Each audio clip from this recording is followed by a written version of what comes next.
ലോകത്തിലെ എല്ലാവരും എന്തിനാണ് ദുബായിൽ വന്ന് ലൈസൻസ് സ്റ്റാർട്ട് ചെയ്യുന്നത്? അതിന് ഒരുപാട് റീസൺസ് ഉണ്ട്. അതിൽ ഏറ്റവും പ്രധാനപ്പെട്ട റീസൺ എന്ന് വെച്ചാൽ നമുക്ക് ട്രേഡ് ലൈസൻസ് അല്ലെങ്കിൽ കമ്പനി നമുക്ക് വളരെ പെട്ടെന്ന് തന്നെ സെറ്റ് ചെയ്യാൻ പറ്റും.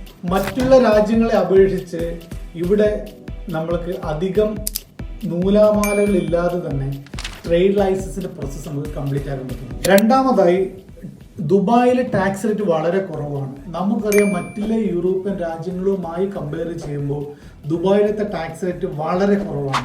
അതുകൊണ്ട് തന്നെ ഒരുപാട് ആൾക്കാർ വേറെ രാജ്യങ്ങളിൽ നിന്ന് വന്ന് ദുബായിൽ കമ്പനി ഓപ്പൺ ആക്കുന്നുണ്ട്. അതുപോലെ തന്നെ നിങ്ങളെ കമ്പനിയെ ദുബായിലെ ഒരു ഹബ്ബാക്കി നിങ്ങൾ ഇന്റർനാഷണൽ ബിസിനസ് ചെയ്യുന്ന സമയത്ത് ഈ ദുബായിലെ അഡ്രസ്സ് കൊണ്ട് നിങ്ങളെ കമ്പനിക്ക് ഒരു ക്രെഡിബിലിറ്റി കിട്ടും. അപ്പോൾ നിങ്ങൾ ദുബായിൽ ഒരു കമ്പനി ഓപ്പൺ ചെയ്ത് കഴിഞ്ഞാൽ ത്രൂ ഔട്ട് മിഡിൽ ഈസ്റ്റ് നിങ്ങൾക്ക് നിങ്ങളെ കമ്പനിയെ ഡെവലപ്പ് ചെയ്യാനും അതുപോലെ തന്നെ അവിടുത്തെ ക്ലയൻസിന്